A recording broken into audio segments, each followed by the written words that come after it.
Hello everyone, welcome to Math00wb। আজকের এপিসোডে class 6 এর ম্যাথ নিয়ে আলোচনা করব, যেটি ক্লাস 6 এর অঙ্ক বইতে পৃষ্ঠা নম্বর 17 এবং দাগ নম্বর 10। তো এখানে আছে যে এই যে এর দাগ, বির দাগ, সির দাগ, ডির দাগ, এখানে কোনগুলো পরস্পর মৌলিক সেটা আমাদেরকে বের করতে হবে। তো আপনার ভিডিওটিকে প্রথম থেকে শেষ পর্যন্ত দেখুন, মাঝখান থেকে স্কিপ করবেন না, তাহলে হয়তো বুঝতে একটু অসুবিধা হতে পারে।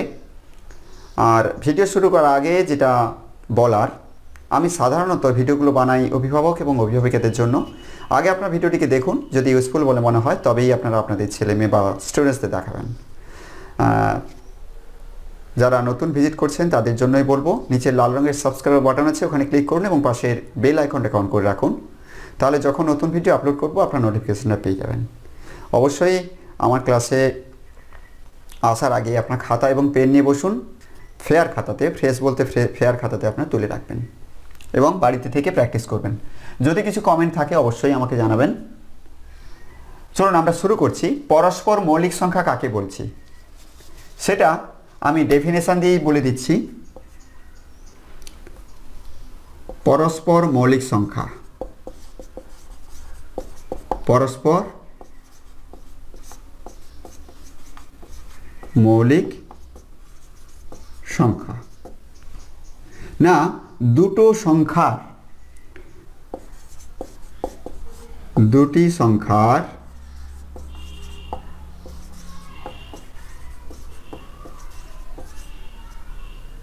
গসাগু এক হলে তখন ওই দুটি সংখ্যা পরস্পর মৌলিক হবে। পরস্পর মৌলিক হবে, এটা আপনারা জেনে রাখুন। পরস্পর মৌলিক সংখ্যা কি না, দুটো সংখ্যার গসাগু এক হলে সংখ্যা দুটি পরস্পর মৌলিক হবে, তখন নয়, সংখ্যা দুটি। ওকে, তাহলে আমরা এখানে আছে কি দেখুন, 47 এবং 23 এরা পরস্পর মৌলিক কেন বুঝবো কি করে? এদের গসাগু, এই গসাগু এক নির্ণয় করার একটি পদ্ধতি আছে, সেটা কি দেখুন, 47 এবং 23 দুটোই কিন্তু মৌলিক সংখ্যা, তাই এদের গসাগু কি হবে? এক হবে। অর্থাৎ 47কে আমরা কীভাবে লিখতে পারি? 1 গুণিতক 47, আর 23কে আমরা কীভাবে লিখতে পারি? 1 গুণিতক 23। কীভাবে পেলাম এটা? দেখুন 1, অর্থাৎ গসাগু এটাতেও আছে এটাতেও আছে, 1 আছে, তার মানে 1 হলো গসাগু। পরিষ্কার করে বলে দিতে পারি যে 47 এবং 23 পরস্পর মৌলিক সংখ্যা, এটা হবে পরস্পর মৌলিক। ওকে, এরপরে দেখুন বির দাগেরটা, আমরা এটা মুছে নিচ্ছি তারপরে বলছি।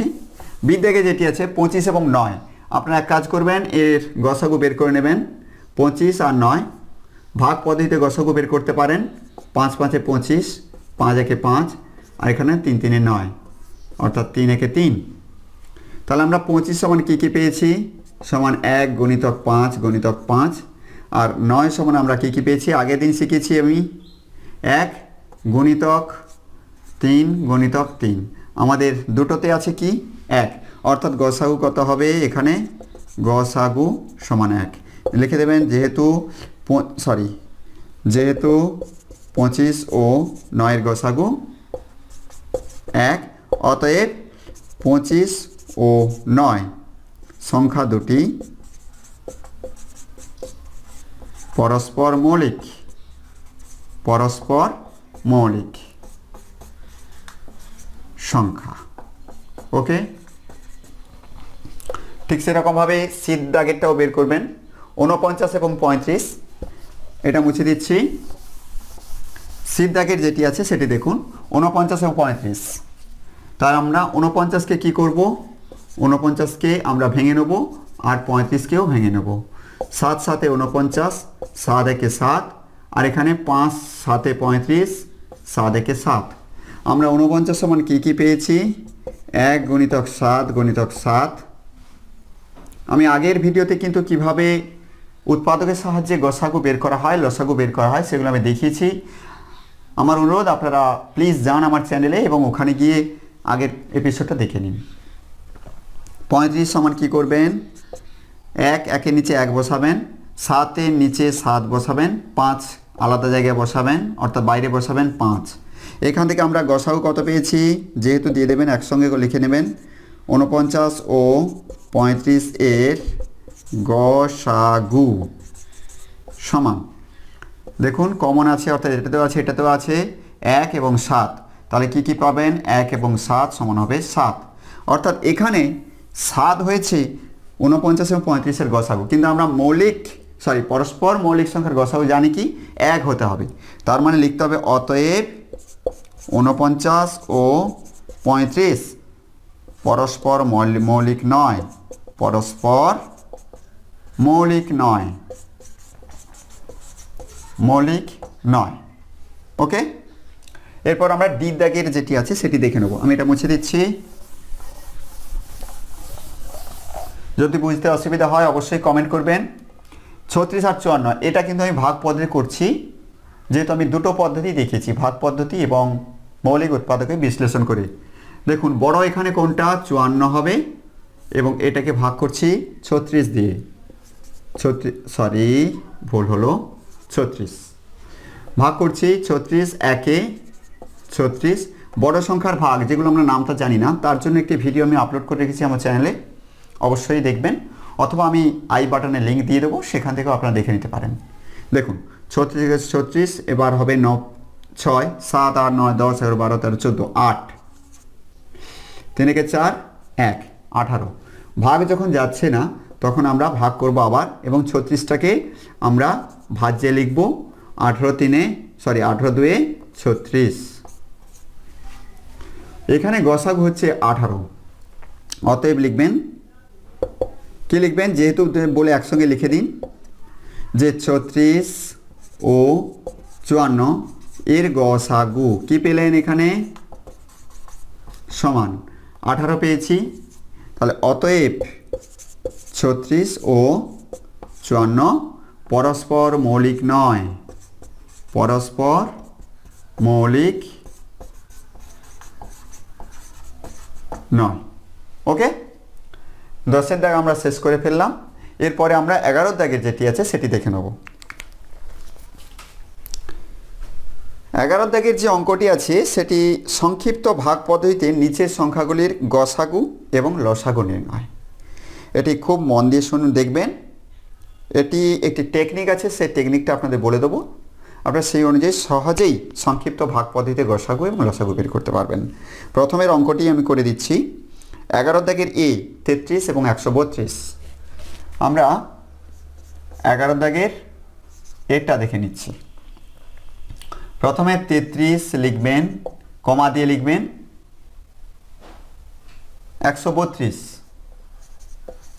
তারপর লসাগুর মতো করে ভাগ করবেন অর্থাৎ উৎপাদকে বিশ্লেষণ করবেন। এই উৎপাদকে বিশ্লেষণ করার একটি পদ্ধতি আছে, সেটি দেখুন। এমন একটি সংখ্যা এখানে ছোট সংখ্যা বের করুন যেটা 33ও ভাগ যাবে এবং 132ও ভাগ যাবে। ওকে, তো সেইটা করতে গিয়ে আমাদেরকে দেখতে হবে এটি যদি আপনারা 3 দিয়ে করেন, 3 দিয়ে বিভাজ্যতা নিয়ম অর্থাৎ বিভাজ্যতা নিয়মের উপরে আমি একটি ভিডিও আপলোড করেছি, একটি নয় তিনটে ভিডিও আপলোড করে রেখেছি। আমি আই বাটনে লিঙ্ক দিয়ে রাখবো অথবা ডেসক্রিপশনে লিঙ্ক দিয়ে রাখবো, সেখান থেকে আপনারা সরাসরি দেখে নিতে পারেন। দেখুন এটি 3 দিয়ে যাবে, তাহলে মনে রাখতে হবে এমন একটি সংখ্যা বের করুন যেন দুটোই ভাগ যায়, অর্থাৎ 3 11 33, 3 4 12, 3 4 12। এখানে আবার কাটান। দেখুন এমন একটি সংখ্যা বের করুন যেটি 11 এবং 44 ভাগ যায়, তার মানে 11ই যাবে, 11 কে 11 আর 11 4 44। একটা জিনিস লক্ষ্য করুন তো, আমি 3 দিয়ে সবগুলোকে ভাগ করেছি, অর্থাৎ গসাগু আমরা পেলাম কত, গসাগু সমান পেলাম 3 একটি, তারপরে 11 দিয়ে সবগুলোকে ভাগ করেছি, তার মানে গুণিতক চিহ্ন দিয়ে 11 করুন, অর্থাৎ আমরা পেলাম 33। লসাগুটা কি হবে, লসাগু হবে কি না, লসাগু হবে 3 আর 11 তো অবশ্যই নেবেন, 3 গুণিতক 11 এবং যেটা আছে যেগুলো এক্সট্রা পড়ে আছে, অর্থাৎ 1 আমি কেন লিখছি না, যে কোনো সংখ্যার সঙ্গে 1 গুণ করলে একই তো হয়, সেই সংখ্যাই তো পাওয়া যায়, তার মানে 1 লিখছি না, তাহলে কি লিখব 4, অর্থাৎ আমরা পাবো 11 3 33 আর 33 4 4 3 12 2 হাতে 1 7 3 12 কে 13 132। ওকে, আমরা দুটোই পেয়ে গেলাম। আমরা পরের গণিতটি দেখে নেব কীভাবে হচ্ছে, অর্থাৎ বিদ্যাগের যে অঙ্কটি সেটি আমরা এখানে বিদ্যাগ দিয়ে দেবো। বিদ্যাগের যে অঙ্কটি আছে সেটি আমি বলছি এখানে।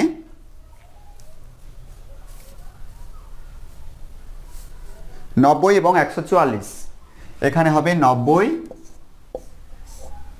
আর 144। আগের মতোই এমন কোনো একটি সংখ্যা বের করুন যেটি দুটোই ভাগ যাবে, ছোট সংখ্যা। সেটা কি যাবে? 0 আছে 4 আছে, অবশ্যই এটি 2 দিয়ে ভাগ যাবে। এটা 2 45, 2 7 14, 2 2 4। আমরা কিন্তু এইভাবে খুব সহজে করতে পারি যদি বিভাজ্যতার নিয়মটা আমরা জানি। তবে এখানে কি সংখ্যা আসবে? এটা কত দিয়ে ভাগ যাবে? দেখুন 7 5 4 9 আর 7 2 9, এটি 3 দিয়ে ভাগ যাবে। দেখুন 3। আচ্ছা, একটা কথা বলে রাখি, আপনারা প্রথমে লিখে রাখবেন গ সা গু, একটু নিচের দিকে লিখবেন গ সা গু সমান। তাহলে কি কি পেয়েছেন? 2 পেয়েছেন, 2 করে দিন, গুণিতক চিহ্ন দিয়ে রেখে দিন। আর কত দিয়ে ভাগ করবেন? এখানে দেখুন 3 দিয়ে ভাগ যাবে। 3 15 45, 3 2 6, 3 4 12, তাহলে 3 দিয়ে ভাগ গেল সবগুলো, 3 লিখে দিন। এবারে দেখুন কত দিয়ে ভাগ যাবে? এটাও কিন্তু 3 দিয়ে ভাগ যাবে। 3 5 15, 3 8 24, আবারও 3, তাহলে আবারও 3 দিন। আর কিন্তু যাবে না, তার মানে গসাগু পেয়ে গেলেন। এখানে গসাগু 9 2 18। তো লসাগু কত হবে তাহলে? যেগুলো বাদ দিয়েছেন, অর্থাৎ এখানে যেগুলো গসাগু পেয়েছেন 2 গুণিতক 3 গুণিতক 3 গুণিতক 5 এবং 8, 5 গুণিতক 8 সমান হবে 8 5 18 5 90, 9 4 36, 360, অর্থাৎ 18। এত দূর থেকে তো 18ই ছিল, 8 5 90, 90, 9 8 72 হবে, সরি। গুণ করুন, 3 3 9 2 18, 8 5 90 আর 9 4 9 8 72, 720। দেখুন 90কে 8 দিয়ে গুণ করলে কত হয়? 8 0 0 9 8 72, 720। তার মানে লসাগু আমরা পেয়ে গেলাম। সির দাগের যে অঙ্কটি আছে সেটি আমরা দেখে নেব। একটু মন দিয়ে দেখুন, তাহলেই আপনাদের এই সংক্ষিপ্ত ভাগ পদ্ধতি গসাগু এবং লসাগুটা কীভাবে বের করা হয় বুঝতে পারবেন। সির দাগের 32 40 এবং 72 তিনটে আছে, 32 40 এবং 72, আর এটা হয়ে যাবে সির দাগ। এটাকে আমরা কি করব? উৎপাদকে ভাঙার মতো করে নেব। এমন একটি সংখ্যা বের করুন যেন 3টে সংখ্যায় ভাগ যায়।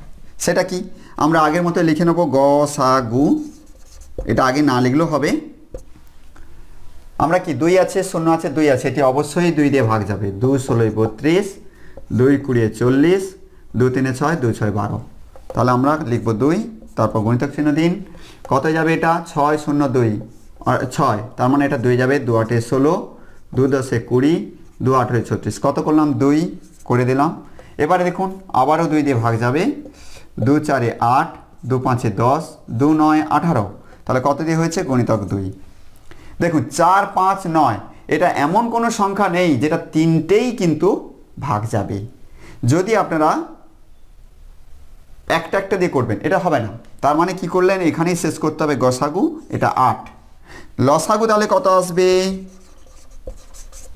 অর্থাৎ 2 2 2 সমান 2 গুণিতক 2 গুণিতক 2, বাকি 4 5 9 গুণিতক 4 গুণিতক 5 গুণিতক 9। এটাকে গুণ করুন, কত হয়? 2 2 4, 4 2 8, 8 5 40, 40 4 16, 160, তার মানে এখানে 160 গুণিতক 9। এখানে করে নিন 160 গুণিতক 9। যারা 16 নামটা জানে অবশ্যই করতে পারবেন। 9 0 0, 9 6 54, 4 হাতে 5, 9 কে 9, 9 5 14, 1440 সমান হবে 1440। ঠিক বললাম তো? হ্যাঁ, 16 9 144 আর 0, ঠিকই আছে। তার মানে এটাই হবে লসাগু। আমরা সির দাগের করেছি, ডির দাগেরটা করিয়ে দিচ্ছি। করিয়ে দিয়েই আপনাদের 28 49 আর 70, এখানে হবে 28 49 আর 70। 28 49 আর 70, এটা সংক্ষিপ্ত ভাগ পদ্ধতিতে লসাগু এবং গসাগু নির্ণয় করতে হবে। দেখুন কীভাবে হচ্ছে। আগের মতোই এমন একটি সংখ্যা বের করুন যেন তিনটেই ভাগ করা যায়। এখানে 0, 9, এখানে কিন্তু আছে 8। তাহলে কত দিয়ে যাবে? এটা 7 দিয়ে যাবে। কারণ দেখুন 7 4 28, 7 7 49, 7 10 70। তাহলে 4 7 10, এখানে তিনটে কিন্তু কোনোটাই যাবে না। হয় 2 দিয়ে যদি করেন 4 এবং 10 যাবে, তাহলে কিন্তু গসাগু হবে না, কারণ তিনটেই ভাগ যেতে হবে। তাহলে আমরা সরাসরি পেলাম কি? গসাগু। ওকে, সমান কত পেলাম? 7 পেয়ে গেছি। বাকি উৎপাদকে বিশ্লেষণ করে ফেলুন। এখানে দুটো যাবে, 2 দুগুণে 4, 7 হবে না, 2 5 10, আর তো যাবেই না। তার মানে লসাগু আমরা কত পেলাম? সমান 7 গুণিতক 2 গুণিতক 2 গুণিতক 7 গুণিতক 5। ওকে, দেখুন 7 দিয়ে 14, 14 দিয়ে 28, 28 আর কত 35 হবে এখানে 35। 7 4 28, 7 4 28 গুণিতক 35।